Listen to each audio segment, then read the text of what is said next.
Hi, welcome to our podcast. I love you. Thank you for joining today. I'm Parker, your host, here with Josh. We're going to be talking about the AFC West, the NFC West, the AFC East, and the NFC East.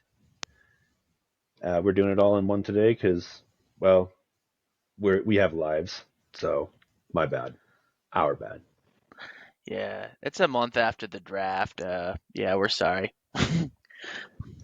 Yeah, we will be providing different content here from now on. That'll be a little more effective, not as much statistical stuff, a little more fun and games. So we're going to try and mix a little more of that in today. But today we're going to start with the Commanders, doing our draft grades here. So their first round, I honestly, Jaden Daniels was the next best player on the board, maybe other than Marvin Harrison. And it was a great pick, and they already have a great system around him as a quarterback. I know their defense has a lot of questions behind it, but who cares? Like, you don't have Caleb Williams, but you got the next best thing in the draft, and all you need to help a quarterback to start is a good offense. Um, so speaking of the defense, they did give him a little more help in the second round, and they picked Johnny Newton and oh my gosh, Josh, give me a second here. Mike Sainristil. Did I say that right? Holy crap, dude. The defensive back from Michigan. Yeah. Yes. Oh my gosh. Oh, wow. So then one player I did want to talk about though on offense they added was Ben Sinnott. And he wasn't my favorite tight end in the moment, but I do kind of like how he works into this offense. He does line up at fullback a lot. He also lines up as a receiver. He's kind of a Swiss Army knife tight end. I'm sure the Commanders are going to love him. And then, of course, there's Luke McCaffrey, which we all know his brother. We know he tested well at the combine. Um, you know, not much more to say. I do have to say their day three wasn't as exciting. They did make an attempt to address some holes, but overall with this draft, they got Ben Sinnott, ability to play essentially three positions. Luke McCaffrey played some quarterback as well, so I could definitely see some trick plays with him. He can run some jet sweeps. There's just a lot of exciting things this offense can do. For now, I'm going to give them a B plus, but honestly, the reason I won't give them anywhere in the A and I could actually argue a B is because of the trade they made with Philadelphia in this draft. And I'm going to get into that. But Josh, you got anything you want to add on to the Commanders? Well, I think you nailed it pretty well there, Parker. Jaden Daniels, he is a dual threat, electrifying quarterback, Heisman Trophy winner. I love Johnny Newton. He should have been a first round pick. CMC's little brother, Luke McCaffrey. Maybe they'll call him LMC. We'll see. But no, great take there. Daniels is going to be the deciding factor of how this class will rate, but we shall see. Dude, I don't think they're calling him LMC. I'm Lick I'm my, starting it right here. lick LMC. my. Yeah, Yes. they're not calling him LMC. All CMC, LMC. I love it. right, all right. So I guess the Cowboys fans are gonna have something to chant probably. And probably the Phillies fans here, which again, I kind of called it. I said that they were going to get a really good defensive player at a surprisingly good value, and they got what I think might be the best cornerback in this draft in Quinyon Mitchell. Um, I thought maybe Green Bay was going to get lucky at 25. I was sorely mistaken. Happened again with Terry and Arnold. You know, even though as flawless as their day one was here, their day two, this is one of the better day twos in this entire draft. Um, so the Eagles traded up for Cooper DeJean. I was hoping he was going to follow the Packers too. It's like everything that I wanted the Packers to do. The Eagles were just a pick or two closer, stealing everything and taking Cooper DeJean. DB Cooper, playing hijacker specialist, White Robinson, the unicorner. And these are all acceptable names, Josh, that make this pick justified on its own. But he's probably the third best corner in the draft too. So, and he's just a physical freak. And with the new kickoff return rules, he could really play into that as well. But that's not the only reason they won the draft. So they traded up, right? And this is the last thing I want to say about Philly. And this is why the Commanders don't get an A. And this is why the Eagles get an A frickin' plus. And it is the best draft of the entire 2024 draft. They will be getting an A plus for this trade. So, Josh, they swapped fifths with Washington. Philly got the higher fifth round pick. Philly did give up 2 second round picks, but they got a third round pick in return. And here's what happened with that third round pick. They would trade down twice to obtain Jalix Hunt, who is a good player we could have a discussion about another day. They would get 2 fourth round picks in addition to trading down. And then they would get 3 more fifth round picks. So they got 5 picks from trading up for Cooper DeJean. That is the most A plus of a move I can think of. No, that's absolutely that's the first A plus you've given out to Parker in this class. And the Eagles, Howie Roseman continues to do it again and again. They solidified their secondary for the next 10 years. Cooper DeJean, Quinyon Mitchell, that could be very, very dangerous. Philly's going to be a competitor for years to come. The trade that you mentioned For was years to come. It's your catchphrase, dude. the trade. You tracked it down, and I'm proud of you. That's they Howie Roseman is a wizard of moving around the draft boards, and that just proves it once again. Yeah. Why don't you tell us a little bit about your Cowboys, Josh? All right, this is for Uncle Steve. Fantasy football champion. Uncle Steve. Yeah, no, I Uncle hope he Steve. listens. Uncle Steve, this is a test to see if you actually listen to the podcast. Okay. Anyways, the Dallas Cowboys here. I did not give him that high of a grade. I ended up giving him a C plus. However, I did like parts of the Cowboys draft with, Tyler Guy in the first round pick. You didn't know he did not allow a sack this past season. He's an incredible athlete. He's a guy with size. He's a little bit raw, as he hasn't played offensive line much, but Dallas should be able to replace Tyron Smith with him with a little coaching. The next pick here I'm talking on will be Marshawn Kneeland, the Western Michigan edge rusher. To me, he is an amazing run defender, and he'll be able to play day one. Coming in and stopping the run for them. He could improve as a little bit of a pass rusher, and hopefully the jumping competition won't be too much. Next guy I'm going to touch on here is Cooper Beebe, the guard out of Kansas State. He's going to be a starter on the line for a long time. Amazing pass blocker. I could see a move to center in his future, but that's he'll be a starter for years. Then forgive me if I pronounce this name wrong. Maris Liaufa from the linebacker from Notre Dame. I don't know if you guys know or not, but Mike Zimmer, old Vikings Mike Zimmer, is the defensive coordinator for the Dallas Cowboys. He is a player that will fit very well into a Mike Zimmer led defense. He's a very violent player. Um, and to get him, at the end of the third round, I love it. Kalen Carson's, could be a number 3 corner for Dallas very early on. He'll play alongside Diggs.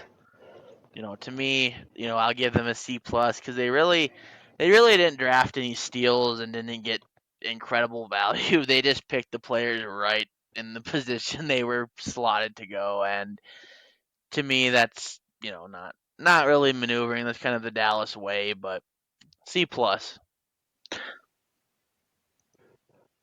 I think you nailed that, Josh. Honestly, I really do like Tyler Guyton, but the thing I kind of want to mention is how the Cowboys essentially screwed themselves in this draft. They definitely knew the Packers were hoping to get Terry and Arnold. I know this. This is my tinfoil hat theory I came up with. So they did have to screw the Packers over. Well, because they did that, everyone knows they wanted Xavier Worthy, including the Chiefs, which is why they traded one spot ahead of them, and they had the assets to do that. And that is why I would give them a C plus because they could have gotten their guy and not had any problems, but here they are. Dallas never trades around in the draft. They always are just content standing pat. A few years back within the second round, what they needed a tight end, they lost Jason Witten. What do they do? The Eagles trade one spot ahead of them and get South Dakota boy Dallas Goddard. Like Yeah, I know. Dallas, they're stuck in their ways, and I mean they have a good squad, but it's never exciting. So Well, they always got a good offensive line, and I mean I think they knocked it out of the park with Cooper Bebe, honestly. But let's talk about a team that well they knocked it out of the park with the offensive line, I'll say, but not much else. It's like every year. But speaking of teams that kind of knocked it out of the park in the wrong way, let's talk about the Giants, Josh. Malik Neighbors, really glad they took him. I don't believe in Danny Dime, but the Giants, I think, are in a better position to help Danny Dime than to, try I'm and get a gonna call franchise him Danny quarterback. Nickel. Danny Nickel, because he's about half as good as everyone thinks he should be. Yes. Nice. I like it. Malik, dude, he's special though. He's the all-time leading receiver out of LSU. The LSU wide receiver factory, as you like to call it. Day two, they would address the secondary, and I kind of was hoping they would do that. That was their biggest need at the time. They grabbed Tyler Nubbin, who I actually had him as my number three safety overall. So, but the top three safeties, what I understand, were pretty interchangeable. So it's a pretty solid pick. They'd then take Andrew Phillips out of Kentucky, who is another solid defender. But my one pick I wanted to bring up about the Giants that interested me the most was addressing the running back issue. They go for Tyrone Tracy Jr. Now, Tyrone Tracy is a very, very raw prospect, but he is an absolute athletic freak. And the comparisons I've been getting is Doug Martin, is what they say. Very athletic, but just not great situational awareness. He just kind of needs to learn to play running back a little bit better. And he could contribute to the offense if, you know, developed properly. The last one I wanted to bring up too was Theo Johnson, the tight end from Penn State. He is an absolute freak show of a man at 6'6" and 260 pounds. I really see him getting a lot of balls up the middle and making blocks. And I think they did pretty good overall, the Giants here.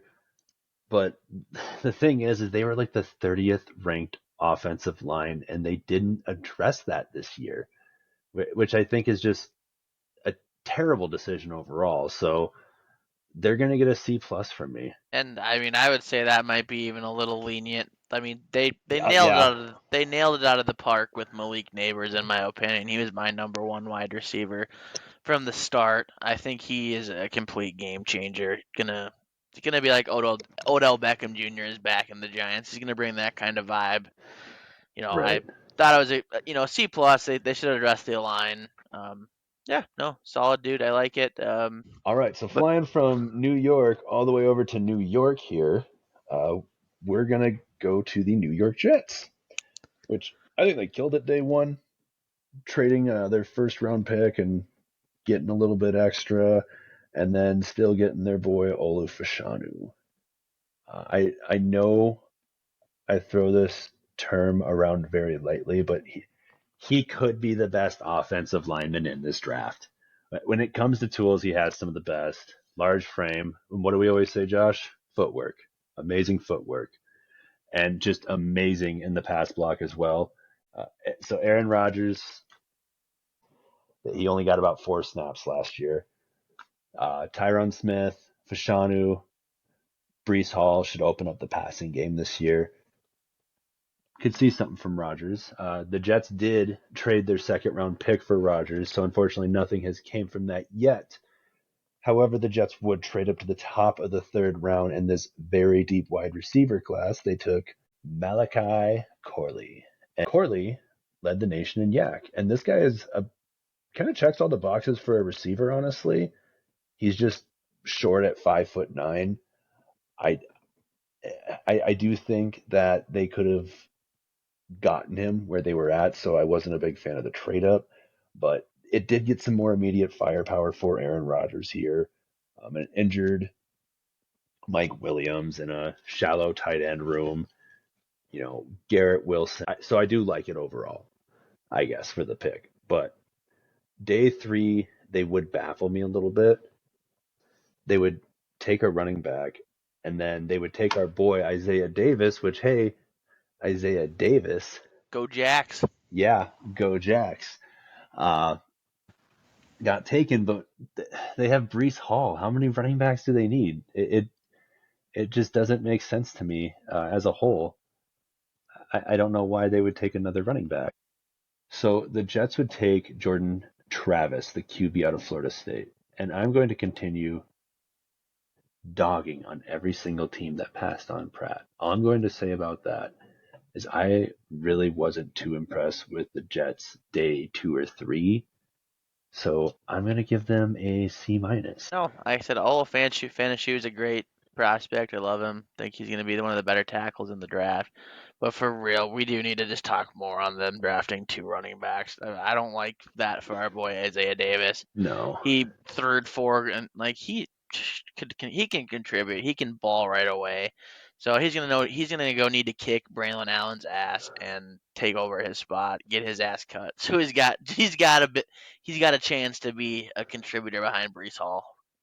Yeah, I mean, we might see a second string running back out of him if we're lucky, but I mean, Delvin Cook is gone now, and hopefully our boy can get there. But my thoughts on Isaiah Davis overall is he's about as talented as Pierre Strong is, I would say, and Pierre Strong is currently the number 3 running back of the Cleveland Browns. They're actually kind of different players in my opinion. They are, but I would say talent level is kind Pierre of what I'm Strong's going kind with. of a speedster. Isaiah Davis is just a bully back. He's gonna run you over, and I don't know. I hope he does well.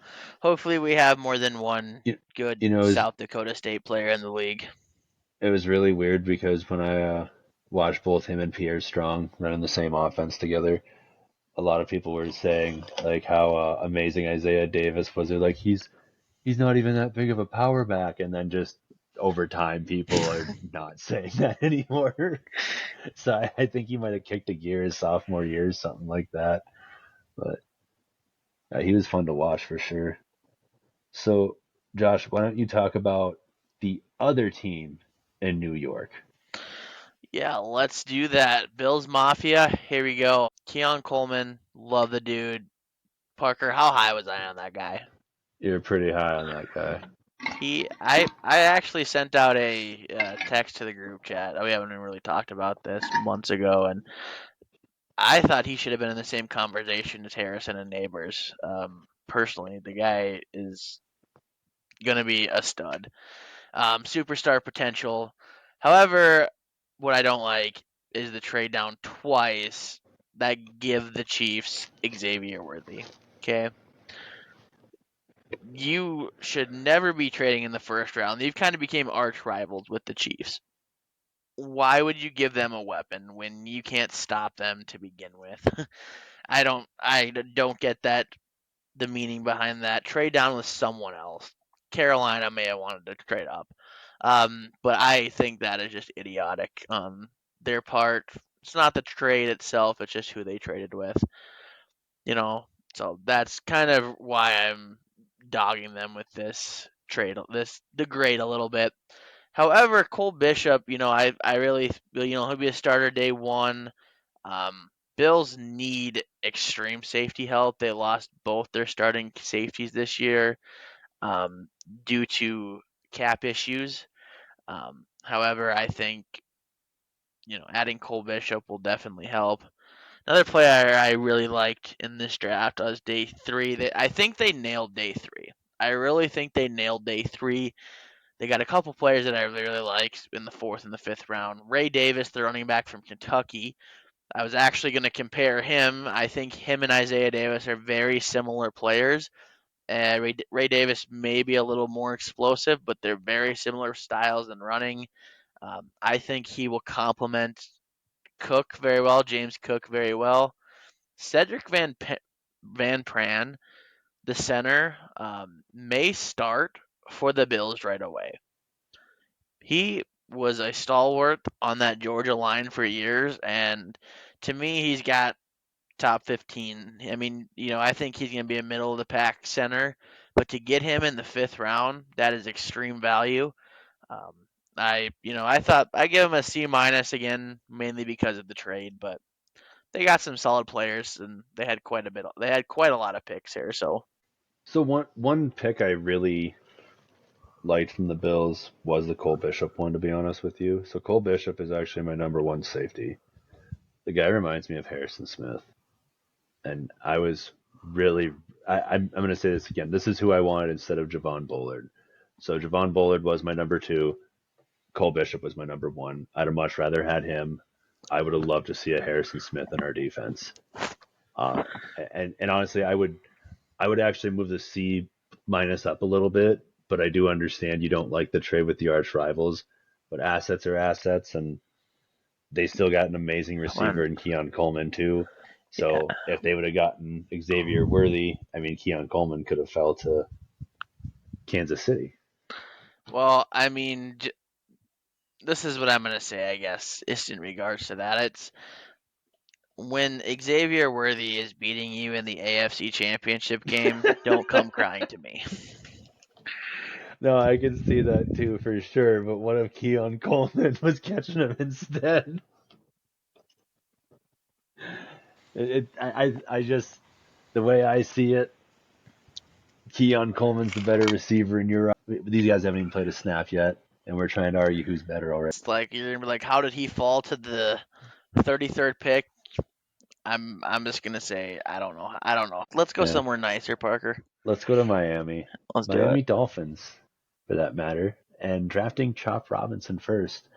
And I didn't think Miami really needed an edge rusher, but at least they got a dang good one. I mean, Robinson might have had the best combine in the entire draft for edge rushers, and his performance in the field has been very impressive. He has speed and quickness and definitely knows how to use it. He just fires off the line so gosh dang fast. And in college, he was even able to line up inside, which, I mean, if he's rotating in with Jalen Phillips and Bradley Chubb, I would expect him to maybe be in more running situations this year. He is very good at slipping blocks and getting to the runner. I have to give him so much credit for that. So he could be a future superstar, to be honest with you. And this is a great value, but I just am not convinced it was the best fit. I would have liked them to kind of focus on their offensive line. Uh, Johnny Newton probably would have started day one for him, and I'm not saying Johnny Newton's the better talent, but he does kind of fit into their defense a little bit better, need wise. Uh, but again, Chop can play inside too. Day two was one of my favorite underrated tackles, and that's Patrick Paul. He did actually lead in bench reps for everyone. Uh, I did kind of hope, again, this was another one of my tackles that I was hoping Packers would maybe take in the third round. So he is a mammoth of a man, and the dude is like 6'8" and 350 pounds, and he is going to be a great fit for Miami, I think, as a pass blocker. And his ceiling for his run game is just really high, but he just needs to learn how to get lower. So I think he's a little bit of a raw prospect. So that's why I'm just not a fan of the day two pick. But I am prepared to eat these words if Miami develops them properly. And then day three, they would continue to acquire talent and position that I didn't think should be their first priority. The Dolphins drafted Jalen Wright in the fourth. Dolphins already had Akeen and Mostert, who led their backfield last year. I understand he could maybe be a developmental player. He does have some pretty good tape for the most part. Um, Mozart is on his 10th season right now, so he would be adding speed to the speedy offense that they already have. So he could be solid properly. Um, but I guess one thing I do want to bring was this pick, Malik Washington.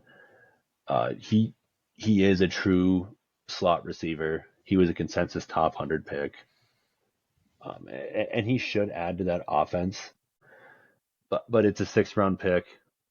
I don't have too much faith in it, and that's why I'm still giving Dolphins a C minus. This is one where I kind of would disagree with your take. I would put him more in the B area, but I think Trop Robinson. Like I said, you mentioned the players here in your notes, Jalen Phillips and Bradley Chubb. If you don't remember, at the end of the season, they had so many injuries on that defensive line. Phillips tore his, I think, Achilles, he tore his Achilles. Bradley Chubb's kind of always hurt, and I think Chop Robinson, maybe wasn't an immediate need, but you can always use depth at that position, and I like the pick. I think years down the line, you'll look at it and be like, was it a need at the time? No, not necessarily, but I think they went the best available player on their board, and I like it. Yeah. I And would when I am making a lot of these grades, though, I am mostly going off of how they are going to impact this year. I mean, yeah. it's just I don't. It's not that I think Chop is a bad player. Very clearly, I have an admiration for him. I think he jumps off the ball quicker than any other player in this draft, honestly. And he, it just wasn't my favorite fit, I guess is what I would say. Like I think about Michael Penix. Like I do think he's a great quarterback. I could see about 4 or 5 other teams that could have taken him a little bit later, and I would have probably given him at least a B for the pick instead of a D like the Falcons. So it's just kind of an immediate thing. I go off my grades.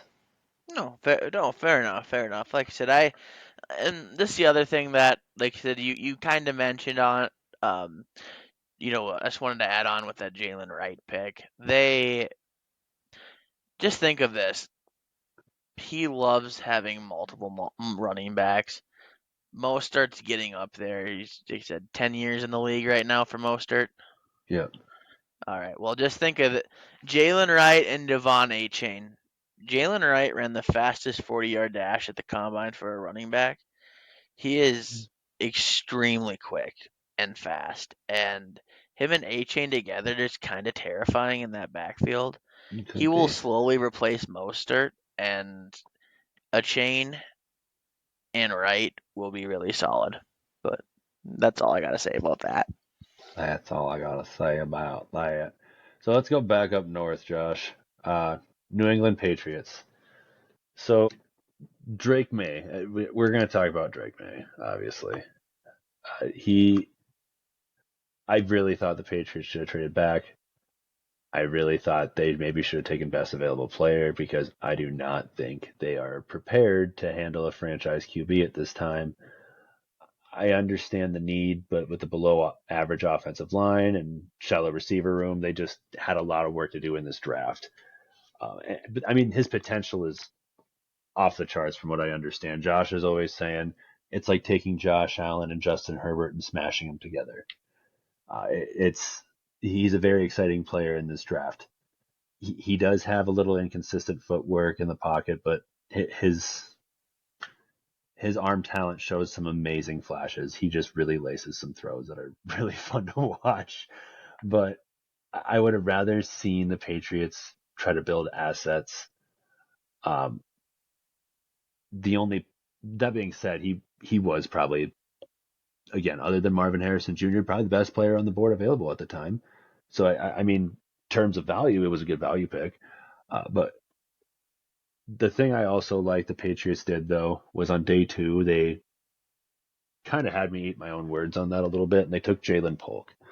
Um, he is a deep threat, but I think they should have taken Adonai Mitchell, and I'm going to just say that until I'm blue in the lungs, like, or at least an offensive tackle before they had this huge run off the board.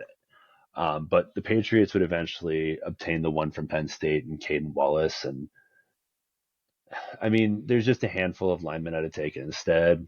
I just think their talent wasn't terrible in the second round. I think that there was just better talent available. Um, but day three is kind of when I looked at the Patriots and went, all right, you know what? I think I know what they're doing here. So they got Caden Wallace, who's a run blocking offensive tackle, and paired with Layden Robinson, a very good run blocking guard. It seems like they're going to kind of build their offense a little bit around Ramondre Stevenson and just give some high potential, high ceiling players and putting them in there and helping them develop around this run game with this stingy defense. Um, and and then my favorite pick, we got to talk about him, Josh. Joe Milton. I mean, did you really think he was going to go to the Patriots, Josh? Is this a Kirk Cousins RG3 situation brewing? But in Probably not, reverse, but we in will see. reverse. But okay, so let's just say his physical tools are insane. I could actually see him develop into a tight end. I'm not going to lie to you. If he's willing to, I just want to throw this hypothetical here. They're kind of so they have Jalen Polk, a deep threat. If Joe Milton does actually transfer to tight end and kind of pull like a Terrell Pryor role, they have this good run blocking scheme and a great defense. I could see them doing better, but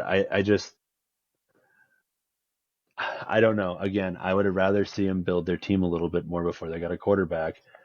So for now, they're getting a C plus. But again, this is another one of those where I'm very willing to eat my words, especially if taking Drake May and all those and those first two picks after Drake May pan out. I will eat my words 100%. But I do think Yeah, their team's going to improve this year. yeah. You got if Drake May is a superstar, you're not gonna really care about anything else. Honestly, No, that's the exactly. thing. That's the absolute thing. I wanted the Vikings to take him, but honestly, just with the history of drafting a quarterback in the first round, Drake May, Michael Penix, Bo Nix, JJ McCarthy, Jaden Daniels, Caleb Williams, there might be two that turns out to be a franchise quarterback, and so we shall see who they will be. And I'm really really looking forward to this classic quarterback. It dare I say it, historic. Watch Joe Milton become the best. Dude, I hope Joe Milton becomes the best and he becomes the next Tom Brady. Yes, The sixth round quarterback. yes. Yes. So, Josh, that concludes the East. Right, so with the West starting in the AFC, I am going to start out with the Las Vegas Raiders. Whoop And whoop. boy, did I give them a good grade. Yeah, good call. I I gave see them an it. A. I immediately looked at this class. They nailed this class. Brock Bowers at 13. Did they need a tight end? No. But he's just too damn good of a player to pass up. Him and Michael Mayer, they may trade Michael Mayer or just play them both. And that's going to be who needs wide receivers when you got two elite tight ends? And Um, one that can line up at receiver if you need him to. exactly. Bowers was arguably the best player in this draft on some people's boards. And Right. being tight end is really what made him fall on the board. But, anyways, steal of the draft, honestly. Second round, Jackson Powers Johnson. In no mock draft did we have him getting out of the first round, and he Mm-hmm. was available at 44 for the Raiders. Kind of looks like a Raider. He's kind of, I kind of like it. Like the more I think of him playing for the Raiders, is the more I like it. The more I like it. And just to continue on with a couple players here that I'm looking at, um, Tommy Eitenberg, the linebacker in the third day for Ohio State. He is a baller. Should be, a starter, if not quality depth. Dylan Lobby. the running back from New Hampshire. Should be an amazing receiving threat out of the backfield Hmm. for the Raiders. That he's gonna be like they're building the Patriots like the old time Patriots, and they don't even know it. They just got their Danny Woodhead, and So did you see? Sorry to interrupt. Did you see the type of game Dylan Lave had at the end of the year? 12 catches for 295 yards as a running back. no, dude, the dude is a receiving threat, and Yeah, he's gonna be one of those utility players that you just look at and they're like, gosh, he's good. Like, is this the new Darren Sproles? Is this the new Danny Woodhead? I think players like that, like that's what Dylan Labe will be, and right. he'll just be a fan favorite and just a contributor, and you The know sixth-round pick out of nowhere again. exactly. Like I said, I loved their draft. This is one of the best Raiders drafts I've ever seen. I don't see any felons on this board. I think great draft. I don't see the fastest guy on the board in any situation either. There's a changing in the guard. The Raiders are actually making some moves that Yeah, are not head scratching. Signing a coach that the team loves and are building around instead of cutting them and going to get McDaniels. Like they're doing some things in Oakland that I'm kind of excited to see. It seems like it's a changing of the guard there, and I'm excited. right. So that will then bring me into my next team is the Chargers. And surprise, surprise, another A. I I was doing these draft classes. And I'm like back to back A's. Am I just being too generous? No, I'm not. I'm not. And I'm looking at this class. Joe Alt, Notre Dame. Just think of this. He has Hall of Fame potential at tackle. Hmm. Hall of Fame potential. No matter what pick you pick him at, if he's a Hall of Famer, it doesn't matter. Him and Rashawn Slater should be the best tackle combo we may have ever seen in the league. Just let that sink in. The best tackle combo we may have ever seen. Justin Herbert will literally have all day to throw the football, so who cares who he's throwing to, right? So that leads us into our next round pick and a player that I was really high on. Thought he should have been a first rounder, Lad McConkey, who let's say this. He does not have the Super Bowl superstar potential of Marvin Harrison Jr. or Malik Neighbors, but this kid may just be as productive as them. He may not be as flashy, he may not make the highlight one-handed catches that, Harrison and Neighbors, but he could very well be just as productive in terms of stats and touchdowns and, contributions. Like I think he will Herbert is going to love the kid. Then what does Jim Harbaugh do? He grabs the leader of his defense for years to come in Junior Colson from Michigan. Michigan on Michigan. I thought it was genius. They needed some help in the linebacker core, so they get his guy who knows him better than his college coach. And I bet you he will wear the green dots right away for the Chargers defense and become a solid contributor. I love their class so far. Um, I'm just gonna touch a little bit here on the day three guys that I liked. I think the corner Cam Hart from Notre Dame, should be. I think he'll slide right into the slot corner position for them as a fifth round pick. You can't really ask more. Also, Jerry Rice's son went in the seventh round. Brendan Rice from USC. Who thought that? I mean, I wasn't that high on him, but everyone else had him potentially third at latest day, like early day three, and to get him in the seventh round is just incredible. Like, I mean, it's a flyer. Obviously, who knows how it'll turn out, but he goes to a situation that can definitely use receiver depth and help, and could be the number three, number four receiver his rookie year, and I like it. So one of the best drafts I've seen, and I've been giving him an A. I really do like. give the A because in the three simple things that really impressed me in this draft is getting Joe Alt, like you said. McConkey is already the best route runner on that team. So they needed help with that. That's already improved. And then again, I do love the Brennan Rice pick. I actually thought he would maybe go in the fifth, like maybe not the third, but maybe the fifth. But I did not think he was going to drop to the seventh. So I think that's a very good pick in the seventh round. So I think you got it about right, Josh, just with those three factors alone. Well, I mean, those players I didn't even really touch on fourth round. They got a defensive lineman from Alabama. Like they're building a squad there, and Jim Harbaugh he knows what he's doing. And how do they let them draft this kind of draft? I don't know, Mm-hmm. but I love it.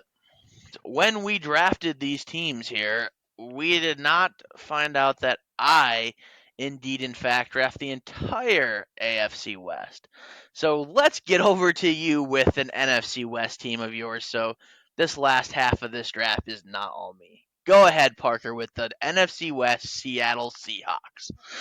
Yes, and next to the Bears, I think Seattle had the best day one in the draft, snagging Byron Murphy at pick 16. He has the potential to be the best defensive player in this draft. Day two, I don't have a lot to say about, but they did still do pretty well considering they grabbed Christian Haynes in the third. He was my number 3 interior lineman, and going in the middle of the third round, I think Seattle made a pretty good pick to bolster their offensive line. You know, you probably heard me say this. I'd rather have them grab lineman X, lineman Y, or this guy or that guy, but almost every time I say that, this is one of the guys I was talking about when I would say that they should have drafted this lineman at this time. That Christian Haynes sat way too long on the board. Should give some help in the run game. And then day three, I kind of liked how they ended with day three, grabbing AJ Barner from Michigan, who I had going in the third. He is a big man who is going to make plays up the middle for them every now and then. He is a great blocker. Seattle may have cemented themselves as a much better running team this year. They had a yards per carry of 4.1, which is slightly below average, fifth to last in total yards. So it's clear they were not confident in their running game last year. So we should expect that to change this year. And then the last two picks I want to talk about was Nehemiah Pitchett. He is a defensive back from Auburn, and I thought he's an excellent pick. You've heard me say this over and over again. I really want the Packers to take him with their fourth. Of course, he goes in the fifth right away. He is a very lanky corner, and he's got really good footwork. He had an excellent combine. Expect him to be a developmental piece, though. You may hear his name in the future. Kind of gives me the whole vibe of them bringing Richard Sherman from the top, but I know it's a new dynasty now with Pete Carroll gone, but I just got a feeling about this guy. And then finally, they would select the Utah guard, Satoa Lume, another run blocker that somehow fell to the sixth round, and seems Seattle went all in to improve the run game. I would have liked to see them maybe grab one more receiver or, a true blooded offensive tackle, but every pick they made was above the census. And I think it really addressed their need of offensive line and grabbed an amazing defensive player. They're getting a B plus for me today. No, Seattle really did have a very good draft. I would Right. agree, wholeheartedly with that grade. I think you nailed it there. Byron Murphy Jr. was my number one defensive player in this draft, and I'm kind of pissed Seattle's got him, to be honest. And Uh, they addressed their offensive line, and that's really what they needed to do. Like I said, I like it. Solid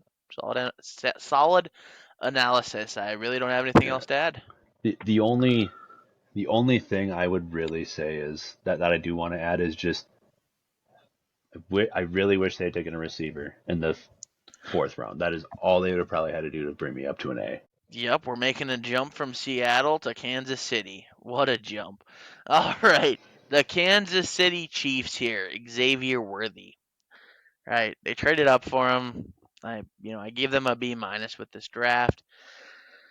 Worthy will not be as good as Tyreek Hill. I'm just putting that out there. Not many players can be. But Kansas City is getting the same type of player and the same type of threat that Tyreek Hill brings with his electrifying speed. And I think that's just dangerous altogether because no team in the league is beating the Chiefs with Tyreek Hill, Travis Kelsey, the whole squad back, and that team is unbeatable. So if they get a poor man's Tyreek Hill, that's still a pretty good win in my book. Um, the next thing I'm going to talk about is the tackle out of BYU in the second, Kingsley Suamatia. You know, they just found their starting left tackle. In the second round at pick 63. He, like I said, this man has got incredible, incredible potential. He's definitely raw and may not have all the fine technique you may want in a tackle, but he should, with the right coaching, become an absolute stud. I think he'll be a very solid, employable tackle in this league. The next pick I wanted to bring up was Jaden Hicks, the safety from Washington State. I don't know how he was on the board in the fourth round. I thought he could potentially sneak into late day two. Um, he was a standout. He blew up the Senior Bowl. I thought his draft stock was rising and rising and rising, and to get him in the fourth round when the Chiefs, could use some safety help and depth, I love the pick. Said overall with that, I am going to give them a B minus. Um, I like their draft. They added solid depth and got a potential home run in the first round. Only thing I would maybe disagree on that with Josh. Your grade is great. It's right where I would put it. Kingsley, he, I hear it's going to be more of a developmental project with him. And one thing I heard is that a big reason they liked him so much is because a certain head coach also used to be a BYU offensive lineman. Andy Reid. Yep, yep. So they Just say they a want him to develop a little bit, and this is what they're thinking. It's just a weird topic. Like speaking of Andy Reid, did you ever see that picture that goes on when you're watching the football game of Andy Reid back in his punt passing kick days? You ever, No, you ever, I you ever see that? no, I'll have to look into that. I'm just sure he's just one fit dude, isn't he? He is like triple the size of the next competitor, and it's I love it. That's I love it. awesome, dude. Just check it out. I find it funny, and that just came You in my implore mind. me. I'm gonna They're look gonna that up. throw Kingsley and Andy Reid on the line together, and I love it. They're gonna protect Mahomes at all costs. Be courtesy of BYU. Why don't you round off the AFC for us, Josh? Absolutely. Let's go with the Denver Broncos. I'm giving them a C. Pretty boring, right? Yeah, pretty much. They pulled a Christian Ponder move when they picked Bo Nix. Bo Nix is an old and average quarterback prospect. To me, high. He's a high end backup caliber. He can win you some games in the right system if everything's right. But there's nothing truly that stands out about him compared to other quarterbacks. You know, the only thing he does got going for him that like I said, they can win games with Bo Nix.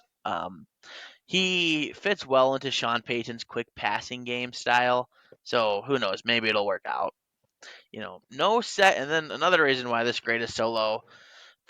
When I tell you they had no second round pick, right? No second round pick in this class because they traded for their damn coach. Right? That yikes. Yikes, yikes, Mm. yikes. Yeah, they owe Russell Wilson $150 million over that. They're in cap hell. What are they doing over Uh, there? Don't have draft capital. They're just trying to put a squad together at this point. Traded away Jerry Judy. Broncos, I'm hoping struggle. I hate Sean Payton, and they can just go to hell. Anyways, back to what former Vikings assistant GM George Patton did that I did like in this draft. Jonas Ellis, I thought would be a solid second round pick. I thought he was middle second, late second type of caliber player. And to get him at 76 is incredible value. And to me, they kind of nailed it. Like I said, I like that pick. But let me get into day 3, where I'm saying the Denver Broncos may have had the best day 3 out of all teams. Couple Troy Franklin, the receiver from Oregon, available at 102. A lot of people had him going at 32, and he didn't test well at the combine, which obviously dropped his stats. But to drop it a whole 3 rounds is pretty idiotic in my opinion. He's paired up with his college quarterbacks, which maybe will help Bo Nix become somewhat of a serviceable pro. But you know, I love it. It's a player's dream being paid with their college quarterback. Great connection. Let's also talk about Chris Abrams Drain out of Missouri. To me, he should have went much earlier. Again, just drafting incredible value at the position, the place that they were drafting. 5th round, 145. Should have been a third, 4th round pick, but went a lot later than that. Next guy I like is Audrix Estamine. He is a big, powerful running back who, honestly, Denver. This was my best. This was my best comparison in this whole take right here. Sean Payton just got his Mark Ingram for his backfield with Javonte Williams. He just that's really it there. Audric Estamine will fill the role of Mark Ingram in the former Saints led backfields with Kamara and Latavius Murray. He's the Mark Ingram, and I love that pick. So they get a C just strictly based on the first 2 days. The first day, really. Yeah. The first day and the second day and the trade of Sean Payton. They get a C. Bo Nix, they could have got the best defensive player in the draft or done something else than draft Bo right. Nix there. They Yeah, desperately reached for a quarterback, and we shall see them. it's got to be some of the lowest expectations for a number 12 overall pick ever with Bo Nix. I'm not even kidding, and that's also why I don't like that pick. I mean, I will eat my words if he turns out to be a top 20 quarterback in the league, but I I mean, see him if he's a more. top 20 quarterback in the league, he's probably exceeded expectations. To be honest with you, it just, Uh, I mean, he's a let's see. sixth That's quarterback in his. his To me, draft at that's number his 12. ceiling. To me, that's Yeah, his ceiling is a top 20. Like if he's the 20th best quarterback in the league, it's like, eh, you know, he yeah, doesn't give you that. When you're drafting a quarterback at 12 or sooner, you're envisioning someone that's a top 5 quarterback, top yeah. 10 at worst. That's who If you're it, hoping for when you're drafting that high, not a top 20. You right, can pick up a top 20 quarterback in the free agent market. true that. Yeah, honestly, I would almost go lower with the grade, but if it weren't for how good their day 3 was, I would, I could see why you gave him a C. Like I said, the day 3 absolutely carried. To me, they had Yeah, the best day 3 out of any team, which they're going to need with their terrible cap situation. Having draft capital given up for a coach is honestly laughable. Who does that anymore? It's yeah, not the John Gruden days. Like right. Denver, Denver had something going and they just lost it. Yeah. And their franchise is going to turn into the Browns for the next 5 years, I believe. The LA Rams. In the first round, at 19th overall, they would take the edge rusher Jared Verse. I really like this pick. Josh and I constantly would say top 10 pick in most drafts. He is my dark horse defensive rookie of the year, and I know you can't replace Aaron Donald, but this guy will still supplement the defensive line pretty well. He is pretty quick off the offensive or defensive line, and I would say he probably has the best move set in the draft. He can do just about anything: swim, rush, rip, you name it. Guy's got the tools. Trying to draft a player for Aaron Donald's replacement, the only way to do that is maybe draft, I don't know, a second player with first round talent and possibly built in chemistry. So they would trade up and give up a second round pick, and I understand that is a hefty price, but they would select Braden Fisk, who is a pressure machine. And he just fills the gaps so dang well. He does have quite a bit of polish as well to his move set. So these guys are going to be, I think, very easy to coach and develop, and they could both be starting right away. And you might not be able to replace Aaron Donald with one guy, but maybe you'll have to with two. Michigan running back Blake Corum, and I know they already have Kyren Williams, and who cares they grabbed another running back? But to that I say, and I know I say this lightly too. I think Karam could also be the best running back in this class. And to pair him with Williams, it is just as scary as that Miami duo we were talking about earlier. Uh, Before anyone says underside, though, for him, it's not that big of a deal. He weighs 205 pounds. So capping off day 3, they drafted Cameron Kitchens, the safety out of Miami, or should I say the center fielder. The guy can make some pretty wicked catches, actually. I really suggest you check his film out. He's really good at reading the QB. I think he's actually a little underrated, to be honest with you. So I really, really like this pick. The one thing I have to say about him is he holds on for dear life when he tackles. I could see that this is another hot take I'm going to make on him. I bet this guy, if he starts, is going to lead the league and hip drop penalties because he hangs on for dear life when he makes tackles. If that's not an issue at all, this guy is going to be a steal from the Rams. Day 3, though, Rams didn't pick anyone that caught my eye.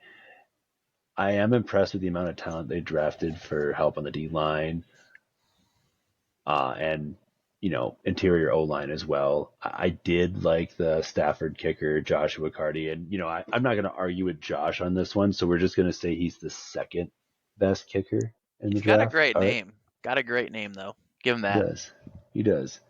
Joshua Carty, he's a JK, just kicking Exactly. it into the field goal post, baby. Yes. Yeah. So the Rams, all in all, made so many magnificent moves, but there's two criticisms I'm going to give them. The second round pick, we aren't entirely sure it's worth trading up for. I do think it will be worth it. I feel like it was a pretty safe trade. We don't know what that second pick is going to become, so I'm not going to knock him a whole lot on that. But the other one is Cooper Kupp is 32, and I know you have Nakua, but what are you going to do when Cooper's gone? He has a lengthy injury history. That day may come sooner than later. But honestly, my trust in the Rams is so great that I'm willing to, for some reason, overlook this and give them an A minus. And that's my take on the Rams. That is a pretty good take, Parker. That was one of your higher grades. Congratulations, you finished your draft grades for the year. Oh, good.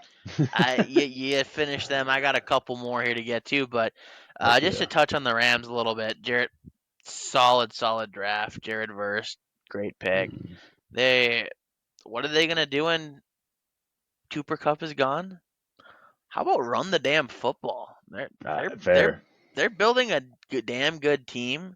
And is McVay switching to more of a run style offense? I mean, you're gonna have Puka Nakua, who's gonna get his, but they're building a damn good running team there, and I'm excited to see that. Yeah, I guess that does make sense when you say that now, considering the fact that he built his offense around Todd Gurley and then he tried to build it around Cooper Kupp and literally got a quarterback to build around a wide receiver. So I guess I could see him looking This, to build around Nakua or someone new, like you said. yeah, last take on that. Does McVay build around the player and not the position? He builds around his best player regardless of position Right. and not like a pass first offense, run first. He builds around the best player, and I just kind of realized that, and I kind of like it. But, Imagine if his anyways, best player was a left tackle. They just run left forever. hey, Rolling out left. Andrew Whitworth at one point was their best player. He was a beast. Oh, he was. And he was like, wasn't he like 39 when he retired? He sure was, and he like Holy cow. had like it was great. Hall I'm of happy Famer. for him. Yeah. Well, let's finish out the West here, Joshy boy. All right, we got two teams left, the Niners and the Cardinals. We're going to start with San Francisco because that's the order I typed them up. So Perfect. let's do it. San Francisco gets a solid B. It's a strong class, top from bottom, just by the sheer number of early picks they had. Um, Seriously, just looking at it, they had a lot of picks in early, and Hmm. that's why San Francisco, they get all them comp picks and they use them pretty damn well. Start with the early picks. Ricky Purcell, you know, he's got amazing hands and he makes some crazy catches and he's going to be exciting. Oh, yeah. Maybe just a little early in my opinion to where he should have went, but it's a lot of times with receiver it's the flavor, and San Francisco obviously sees something and picked him over over prospects I liked higher. Adonai Mitchell. Keon Coleman, Lad McConkey. They were both higher on my list than Purcell, too. I think Purcell was my number 10, but I do still like Purcell. Yeah, I do too. It's not that I don't like them. I just thought there's better. But San Francisco's gonna do what they want. We're in the Super Bowl, so who am I to judge, Oh, yeah. right? But I did have to dock them a little here because they really reached on Renardo Green, um, by about a couple rounds to be honest. The only thing I got to say with that is he does fit what they like to do on a defense, but I think they could have got him a little later. You know, I love though Dominic Pooney. Dude, me too. Pooney Pooney will be an amazing. I know they have him listed as tackle here, but don't get this wrong. He is going to be an amazing guard for the Niners as Yes. he excels in run blocking. Right, excels in run back blocking. So what did San Francisco do? They draft an amazing run back blocking guard, and they pair him with Christian McCaffrey and this guy, one of the fastest running backs in the class, Isaac Guerendo from Louisville. He will provide a home run spike. Like, he will bust off 60-yard runs. He'll be the kind of stat line that has 3 carries for 80 yards. And like that's all he will get. And it'll be like a touchdown. You're like, damn, I should have started him in fantasy. Um, he's very electrifying, another And fourth round pick. hold on. Then is the next week he going to get more of a chance to get 12 carries for 15 yards? That's exactly the guy that you're that is exactly him. That is going to be Isaac Guerendo in the league. He is going to be that player, and you're just like he. You're going to start McCaffrey, but you may start 2 running backs from San Francisco in fantasy, Right. Just right? in case. And like I said, just to continue on with this draft, they got they got the guard, they got the running back. They got Jacob Cohen in the fourth too, which is just really amazing. Like it's he Mhm. they they they worked on wide receiver and did very well with it. You know, Purdy. So I'm just gonna break it down here. Brock Purdy has the weapons. There's no more excuses for him. No more is he the guy? Is he not the guy? They gotta pay him soon. They addressed wide receiver, offensive line, and running back all within the first 135 picks. They had 3 4th rounders, a first, a second, a third, and 3 4th rounders. That is incredible early draft depth, and for that reason, they get a B. I knock them just a little and be hesitant to give them an A because you know Purcell is, I said, just a little bit of a reach, maybe. So that's what I'm going to give him as a B. So what about the very last team, Josh, that we're grading? Whew! Last team on the draft grade. Let's do it, buddy. And it was my believe second pick in this draft. It was my Yeah, it second. was. Right after Very. the Vikings, you took them right away. I sure did. And boy, let me just start off here with this. Let me do a real quick count. 7 day 1 and day 2 picks.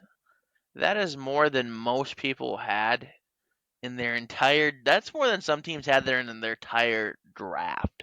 Like the Bears. Like the Bears. Like the Bears.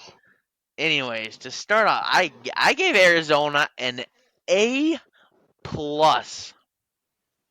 Yeah. An A plus. This class is honestly mind-boggling to me. All right, started off. Marvin Harrison Jr. is a superstar and not in the making. He is a superstar. He has all pro potential and should be in the top 5 conversation right away.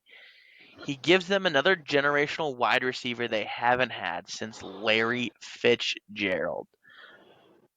They just look at that. Larry Fitzgerald, Marvin Harrison Jr. Arizona gets these generational wide receivers just from drafting so damn high, but they got another one. All right. One of your favorite players, Parker, they also Yes. got in the first round. Darius Robinson from Missouri. Um, to me, he has as much potential in this class as anyone. Oh yeah. He is very raw, but if he is coached up right, he'll be one of the steals of this entire draft. Sure. Dude, he is gonna absolutely kill it if he develops properly, and they're gonna have a terrifying front seven. Very terrifying. Anyways, before I get into this, let me just repeat this again. 7 day 1 and day 2 picks. I just touched on day 1. That's an A plus already with those two players. Let's get into day 2. Max Melton, Trey Benson, Isaiah Adams, Tip Ryman, Elijah Jones. That was 5 day 2 and day 3 picks for them. Max Melton will be a top-notch slot corner in the league. He will be one of the best. Trey Benson, another fantasy advice I'm giving out here. You'll want to draft him in fantasy. You will want to draft him in fantasy pretty damn early. He will quickly replace James Conner in that lineup, and it's not even going to be really close. Trey Benson was one of my top running backs. He was one of the top 2, and I think he fits perfect with Arizona, and I like the player a lot. And just remember this in fantasy. Don't tell anyone else, Parker. Yeah, I won't tell anyone to listen to this podcast. Good idea. Good idea.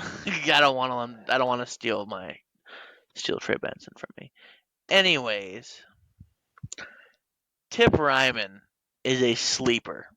Is an absolute sleeper. Got incredible potential and should be the number 1 tight end for them pretty early in his career. Over And McBride? I'm not as high on McBride as some people are. Tip Uh, Ryman is going to give McBride. Oh, Tip is going to give McBride the tip. Yes. is he gonna tip off with him? They're No, he's going to give him the tip, and the tip Oh is going to yeah. push McBride out. Into the end zone. Something like that. Gotcha. They literally built a whole team. They built a whole team. Also, Christian Jones in the 5th too. If you just look at this class.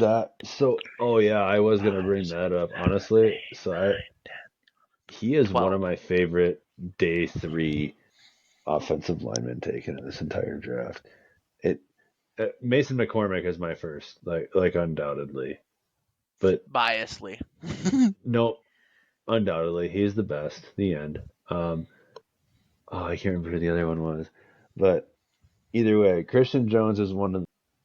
Make sure to like, comment, and subscribe with our video. That's all we got today.